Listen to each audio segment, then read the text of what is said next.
بسم الله الرحمن الرحيم حميم عين سين قاف كذلك يوحي إليك وإلى الذين من قبلك الله العزيز الحكيم له ما في السماوات وما في الأرض وهو العلي العظيم تكاد السماوات يتفطرن من فوقهن والملائكة يسبحون بحمد ربهم ويستغفرون لمن في الأرض ألا إن الله هو الغفور الرحيم والذين اتخذوا من دونه أولياء الله حفيظ عليهم وما أنت عليهم بوكيل وكذلك أوحينا إليك قرآنا عربيا لتنذر أم القرى ومن حولها وتنذر يوم الجمع لا ريب فيه فريق في الجنة وفريق في السعير ولو شاء الله لجعلهم أمة واحدة ولكن يدخل من يشاء في رحمته والظالمون ما لهم من ولي ولا نصير أم اتخذوا من دونه أولياء فالله هو الولي وهو يحيي الموتى وهو على كل شيء قدير وما اختلفتم فيه من شيء فحكمه إلى الله ذلكم الله ربي عليه توكلت وإليه أنيب فاطر السماوات والأرض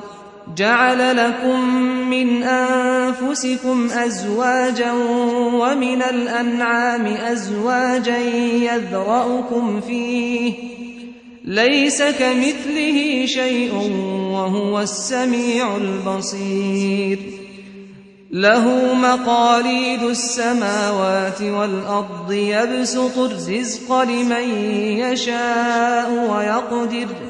إنه بكل شيء عليم شرع لكم من الدين ما وصى به نوحا والذي أوحينا إليك وما وصينا به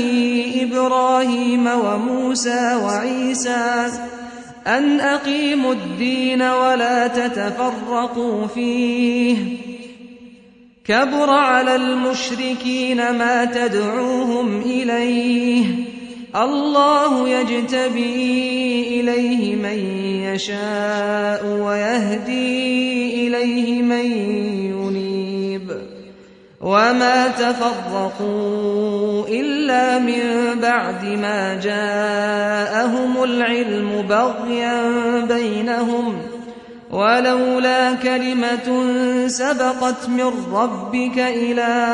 أجل مسمى لقضي بينهم وإن الذين أورثوا الكتاب من بعدهم لفي شك منه مريب فلذلك فادع واستقم كما أمرت ولا تتبع أهواءهم وقل آمنت بما أنزل الله من كتاب وأمرت لأعدل بينكم الله ربنا وربكم لنا أعمالنا ولكم أعمالكم لا حجة بيننا وبينكم الله يجمع بيننا وإليه المصير والذين يحاجون في الله من بعد ما استجيب له حجتهم داحضة عند ربهم وعليهم غضب ولهم عذاب شديد. الله الذي أنزل الكتاب بالحق والميزان وما يدريك لعل الساعة قريب يستعجل بها الذين لا يؤمنون بها والذين آمنوا مشفقون منها ويعلمون أنها الحق ألا إن الذين يمارون في الساعة لفي ضلال بعيد. الله لطيف بعباده يرزق من يشاء وهو القوي العزيز. من كان يريد حرث الآخرة نزد له في حرثه ومن كان يريد حرث الدنيا نؤته منها وما له في الآخرة من نصيب. أم لهم شركاء شرعوا لهم من الدين ما لم يأذن به الله ولولا كلمة الفصل لقضي بينهم وإن الظالمين لهم عذاب أليم. ترى الظالمين مشفقين مما كسبوا وهو واقع بهم والذين آمنوا وعملوا الصالحات في روضات الجنات لهم ما يشاءون عند ربهم ذلك هو الفضل الكبير. ذلك الذي يبشر الله عباده الذين آمنوا وعملوا الصالحات. قل لا أسألكم عليه أجرا إلا المودة في القربى ومن يقترف حسنة نزد له فيها حسنا إن الله غفور شكور. أم يقولون افترى على الله كذبا فإن يشاء الله يختم على قلبك ويمحو الله الباطل ويحق الحق بكلماته إنه عليم بذات الصدور. وهو الذي يقبل التوبة عن عباده ويعفو عن السيئات ويعلم ما تفعلون ويستجيب الذين آمنوا وعملوا الصالحات ويزيدهم من فضله والكافرون لهم عذاب شديد. ولو بسط الله الرزق لعباده لبغوا في الأرض ولكن ينزل بقدر ما يشاء إنه بعباده خبير بصير. وهو الذي ينزل الغيث من بعد ما قنطوا وينشر رحمته وهو الولي الحميد. ومن آياته خلق السماوات والأرض وما بث فيهما من دابة وهو على جمعهم إذا يشاء قدير. وما أصابكم من مصيبة فبما كسبت أيديكم ويعفو عن كثير. وما أنتم بمعجزين في الأرض وما لكم من دون الله من ولي ولا نصير.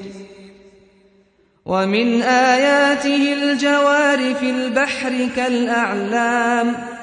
إن يشأ يسكن الريح فيظللن رواكد على ظهره إن في ذلك لآيات لكل صبار شكور أو يوبقهن بما كسبوا ويعفو عن كثير ويعلم الذين يجادلون في آياتنا ما لهم من محيص فما أوتيتم من شيء فمتاع الحياة الدنيا وما عند الله خير وأبقى للذين آمنوا وعلى ربهم يتوكلون والذين يجتنبون كبائر الإثم والفواحش وإذا ما غضبوا هم يغفرون والذين استجابوا لربهم وأقاموا الصلاة وأمرهم شورى بينهم ومما رزقناهم ينفقون والذين إذا أصابهم البغي هم ينتصرون وجزاء سيئة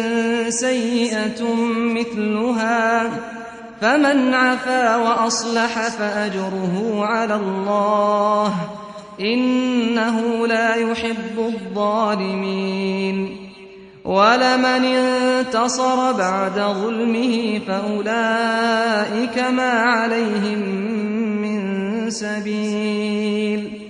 إنما السبيل على الذين يظلمون الناس ويبغون في الأرض بغير الحق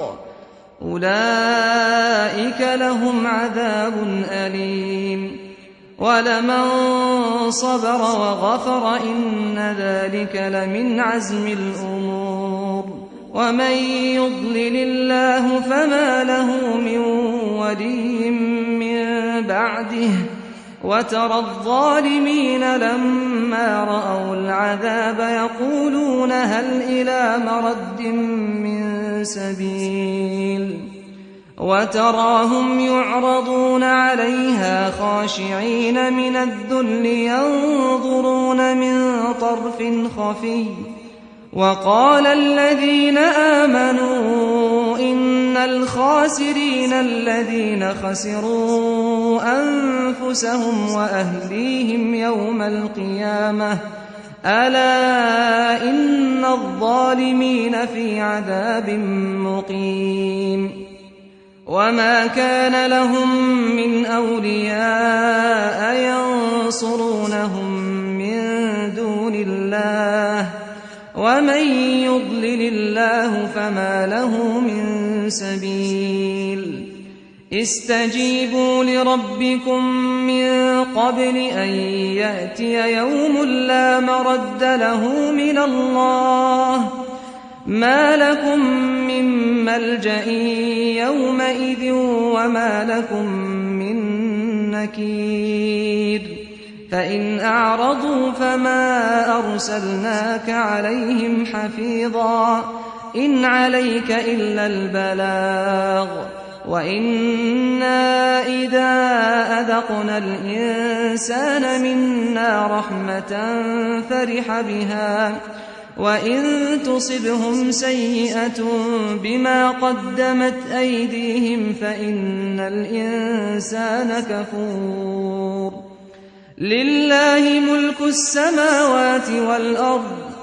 يخلق ما يشاء يهب لمن يشاء إناثا ويهب لمن يشاء الذكور أو يزوجهم ذكرانا وإناثا ويجعل من يشاء عقيما إنه عليم قدير وما كان لبشر أن يكلمه الله إلا وحيا أو من وراء حجاب أو يرسل رسولا فيوحي بإذنه ما يشاء إنه علي حكيم وكذلك أوحينا إليك روحا من أمرنا ما كنت تدري ما الكتاب ولا الإيمان ولكن جعلناه نورا نهدي به من نشاء من عبادنا وإنك لتهدي إلى صراط مستقيم صراط الله الذي له ما في السماوات وما في الأرض ألا إلى الله تصير الأمور